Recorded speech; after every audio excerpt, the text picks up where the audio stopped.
That's why, even if I'm loved, I can't be sure it's real.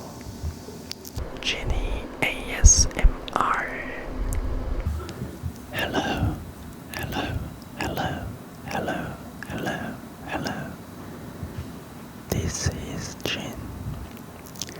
It's been raining for several days here in Korea. But today, after a long while, the rain stopped and the sun picked out for a bit. Today, I want to talk about something that hasn't been easy for me to open up about. It's about the pain of abandonment, the trauma of being abandoned. The therapist said just sharing your wounds with people you trust can be a big step toward healing. So I gathered up my courage and sat down in front of the camera because you are people I can trust. My abandonment trauma is about being left behind. When I was little, my father was very strict and scary. He was a gangster, so he wasn't home much. My mother was similar, but at least with me, she was gentle and kind. Naturally, I started to follow and rely on my mother more. I have two vivid memories that show this.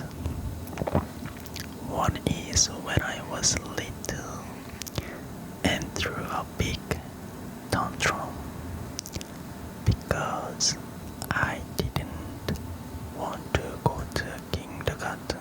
I just didn't want to be away from my mother. And another memory is when I was on the baseball team in elementary school. One day we had a match in another city, and I didn't know we had to stay overnight.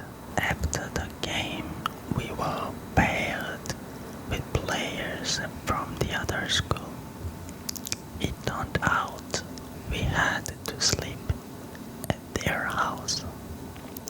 I missed my mother so much that I called her in tears. She took a taxi for 2 hours to come get me. After that, I had to quit the baseball team. I think now you can guess how much I depend on my mother. When I was 11, my parents got divorced. At the time, my father was in prison, and my mother wanted the divorce. One day, I overheard my mother talking with my grandmother. My mother said she didn't want me. The moment completely shattered me. The person I trusted, the person I loved more than anyone, said she didn't want me. And my little world completely collapsed. So it was all a lie. I must be someone who doesn't deserve love. Even the mother I trusted abandoned me. A few days later, I burned all the photos I had with my mother. Even after the divorce, my mother lived in the same neighborhood. But for over a year, I didn't even pretended to know her when I saw her. Later on, she apologized and we somewhat repaired our relationship. But by then, the trauma had already taken root.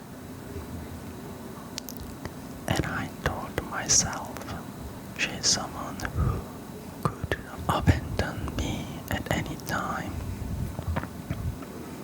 So I won't show her my true self.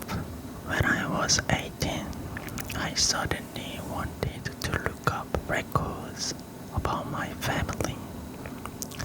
It's strange, isn't it? Sometimes in life, you get this unexplainable feeling, whether it's good hunch or a bad one. That day was one of those days. So I got a document with all the records of my family. It included marriage, divorce, and death records. I had a sister who passed away in a car accident when we were young. But I noticed something strange in the records. The mother list for my sister and the mother list for me had different names. I ran home and asked my grandparents, and I found out that the woman I thought was my mother wasn't my birth mother. She was the one who raised me. It was the first time I experienced such a deep mental shock. My heart was pounding and my mind went blank. From that moment on, I stopped trusting people. 2 months ago, I got curious again, so I asked my grandmother, how did my birth mother give me and my sister to you? She brought you and your sister herself. She said she couldn't raise you. I laughed at the time, but deep down, I felt again. Both the mother who gave birth to me and the one who raised me, they could both leave me, depending on how they felt. I really must be someone who doesn't deserve love. My trauma doesn't show up all the time. It doesn't appear when I feel loved or full. And grand gestures don't necessarily make me feel loved. Love to me is walking together, holding hands, hugging, saying I love you, and asking about my day. Those little things are love to me and staying with me no matter what. But the moment I feel like her emotion have changed, I start to feel anxious and go into preparation mode. Then I pretend everything is fine, but inside I start trembling with anxiety. Does she still love me? What if her feeling have changed? What if she leave me? When those thoughts start to come, I begin to observe her. Since I grew up always being hyper-aware, I became good at noticing even the slightest changes in people's expressions, tone, or body language. When I keep watching her like that and become certain that her feelings have truly changed, I end up pushing her away with harsh words because I want to know if she still loves me and if she's someone who will stay by my side until the end. At the moment, she can respond in one of two ways. Either she leaves or she stays. If she leaves because of how I acted, I convince myself it wasn't because she hated me, but because I pushed her away on purpose. But if at that moment she stays by my side, holds me without saying a word and tells me she loves me, only then do my thoughts stop, and quietly the anxiety starts to ease. So the things I say when I'm in a trauma state, they are actually the opposite of what I truly mean. Even if I sound cold or harsh, I don't really mean it. When something goes wrong, I can't be honest. I want to say, stay with me because I love you. But if I say that and she stays, I still can't trust it. I say that must be why she's still here. She's not here because she truly wants to be. So I start to doubt again. The moment I open up, I start doubting even her presence. That's why even if I'm loved, I can't be sure it's real. Even though I want love, I push her away first. I live in that contradiction. Of course, I remind myself I deserve love and need to change little by little.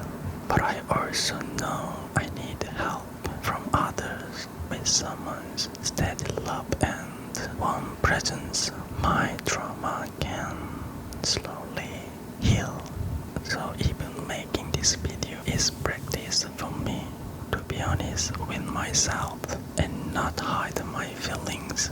If any of you have wounds like mine, please remember this. What we went through isn't all of who we are. It's just a part of our story. And the moment we start telling that story, we start to heal. Even if it's embarrassing or hard to understand for others, I still wanted to tell it.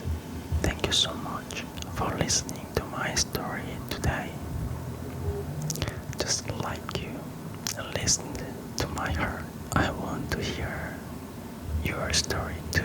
Leave a comment with your feeling, thoughts, or anything you want to say. I hope this space becomes one where we can understand each other. And if this video touched your heart, don't forget to like and subscribe. That little click means a lot to me. I hope I can come back with a brighter story next time. That's all for today.